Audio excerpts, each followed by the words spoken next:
Hi, hello. Welcome to our channel Sravanti Balloju Home Vlogs. Today's special recipe Oreo cake. ఈ new year కి ఇలా simple గా Oreo biscuits తో cake ని try చేసి చూడండి. అచ్చంగా బేకరీ స్టైల్లో ఇంట్లోనే ఓవెన్ లేకుండా సింపుల్ గా ప్రిపేర్ చేసుకోవచ్చు. అంతేకాకుండా ఈ కేక్ ని ప్రిపేర్ చేయడానికి బేకింగ్ సోడా, బేకింగ్ పౌడర్ కూడా అవసరం లేదు. అంత సింపుల్ గా ప్రిపేర్ చేసుకోవచ్చు. మరి ఇంకెందుకు ఆలస్యం, టేస్టీ ఓరియో కేక్ ని ఎలా తయారు చేయాలో చూసేద్దామా? మీరు చిన్న సైజ్గా ఉన్న ఓరియో బిస్కెట్ ప్యాకెట్స్ ను కూడా తీసుకోవచ్చు, కానీ క్వాంటిటీలో కాస్త ఎక్కువగా తీసుకోండి. ఇలా తీసుకున్న ప్యాకెట్స్ ను కట్ చేసి బిస్కెట్ల మొత్తాన్ని ప్లేట్లోకి తీసుకోండి. ముందుగా కేక్ ని ప్రిపేర్ చేయడం కోసం 4 ప్యాకెట్ల ఓరియో బిస్కెట్లను తీసుకోండి. నేను కాస్త పెద్ద సైజుగా ఉన్న ప్యాకెట్స్ ను తీసుకున్నాను. ఇలా బిస్కెట్లన్నింటినీ ప్లేట్లోకి తీసుకున్న తర్వాత బిస్కెట్లను గ్రైండ్ చేసుకోవడం కోసం మిక్సీ జార్ను తీసుకోండి.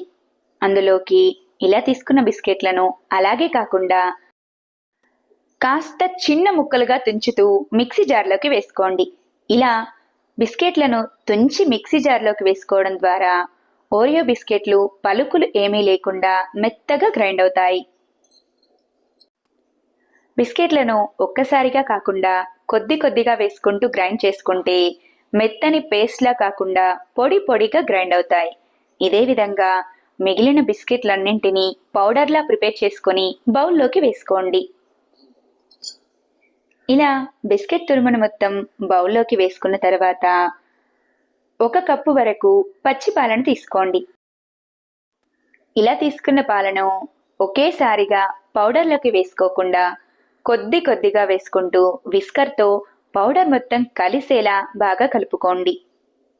పాలు ఒకేసారి వేసి కలిపారంటే బిస్కెట్ మిశ్రమం మొత్తం లూజుగా మారిపోతుంది. కాబట్టి కొద్ది కొద్దిగా పాలను వేసి మాత్రమే మిశ్రమాన్నంతా కలిసేలా బాగా కలుపుకోండి. ఇలా కొద్ది కొద్దిగా పాలను వేస్తూ మిశ్రమాన్ని మొత్తం కలుపుకున్న తర్వాత కేక్ బాగా పొంగడం కోసం 1 ఈనో ప్యాకెట్ని తీసుకోండి. ఇలా తీసుకున్న ఈనో ప్యాకెట్ను మిశ్రమానికి యాడ్ చేసుకొని కొద్దిగా పాలను వేసి ఈనో పౌడర్ పాలు కలిసేలా బాగా కలుపుకోండి. మీకు ఈనో అందుబాటులో లేకపోతే 1/2 teaspoon baking soda, 1/2 teaspoon baking పౌడర్ని వేసి కలుపుకోండి. ఈనో కేక్ బ్యాటర్లో చక్కగా కలిసిన తర్వాత కేక్ బ్యాటర్ కన్సిస్టెన్సీ పర్ఫెక్ట్గా వచ్చిందో లేదో ఒకసారి చెక్ చేసుకోండి. మీరు ఎప్పుడు కేక్ బ్యాటర్ని ప్రిపేర్ చేసినా రిబ్బన్ కన్సిస్టెన్సీ రావాలి. అలా వచ్చేంత వరకు కొద్ది కొద్దిగా పాలను వేసి కలుపుకోండి. ఇలా వీడియోలో నేను చూపించిన విధంగా రిబ్బన్ కన్సిస్టెన్సీ రాగానే కేక్ని ప్రిపేర్ చేయడం కోసం అడుగు ఫ్లాట్గా ఉన్న బౌల్ని తీసుకోండి. అందులోకి 1 స్పూన్ ఆయిల్ను వేసి ఆయిల్ అంతా బౌల్కి అప్లై చేయండి. తర్వాత డస్టింగ్ కోసం కొద్దిగా గోధుమ పిండిని వేసి గోధుమ పిండి మొత్తం బౌల్కి పట్టేలా ఇలా చేతులతో కాకుండా బౌల్ని కాస్త తడుముతూ బౌల్ అంతా అప్లై చేసుకోండి. ఇలా పిండి మొత్తం అప్లై చేసుకున్న తరువాత బౌల్లో ఏదైనా ఎక్స్ట్రా పిండి ఉంటే అది తీసేయండి. ఇలా రెడీ అయిన బౌల్లోనికి ముందుగానే ప్రిపేర్ చేసి పెట్టుకున్న కేక్ బ్యాటర్ను వేసేయండి. కేక్ బ్యాటర్ని మొత్తం వేసుకున్న తర్వాత కేక్ బ్యాటర్లోని ఎయిర్ గ్యాప్స్ పోయేలా బౌల్ని ఇలా 2 సార్లు తడిమి పక్కన పెట్టండి. తర్వాత స్టవ్ వెలిగించి కాస్త వెడల్పుగా అడుగు మందంగా ఉన్న బౌల్ను పెట్టుకోండి. అందులో స్టీల్ స్టాండ్ని కానీ లేదా స్టీల్ ప్లేట్ని కానీ కాస్త రివర్స్గా వేసుకొని ఫ్రీహీట్ చేయండి. ఇలా ఫ్రీహీట్ చేసుకున్న బౌల్లోనికి ముందుగానే ప్రిపేర్ చేసి పెట్టుకున్న కేక్ బౌల్ని పెట్టి బౌల్పై మూతను పెట్టి 20 నిమిషాలు స్టవ్ని లో ఫ్లేమ్లో ఉంచి ఉడికించండి. కేక్ని 20 నిమిషాలు ఉడికించిన తర్వాత ఇలా కేక్ని స్పూన్తో కానీ చాకుతో కానీ ఉడికిందో లేదో టెస్ట్ చేసి చూడండి.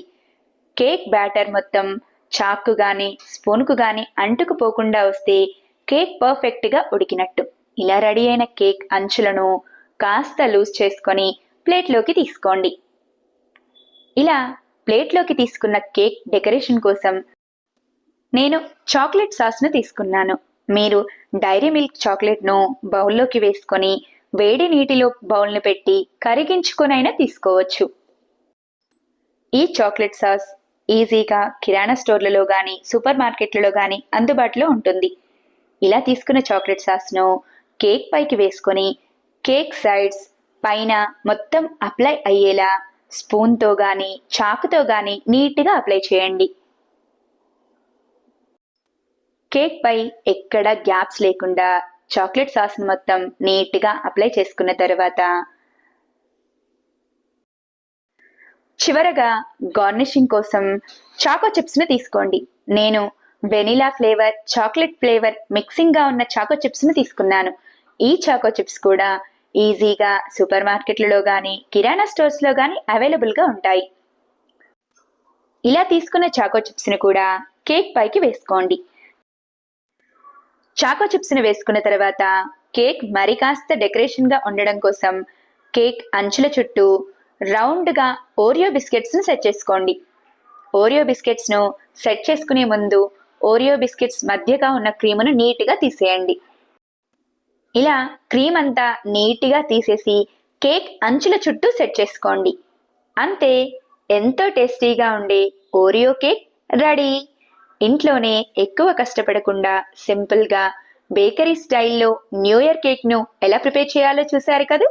ఈ న్యూ ఇయర్కి మీరు కూడా తప్పకుండా ఈ ఓరియో కేక్ని ట్రై చేయండి. చాలా టేస్టీగా ఉంటుంది, సింపుల్గా రెడీ అయిపోతుంది. పిల్లలు కూడా ఈ చాక్లెట్ ఫ్లేవర్ని ఎక్కువగా ఇష్టపడి తింటారు.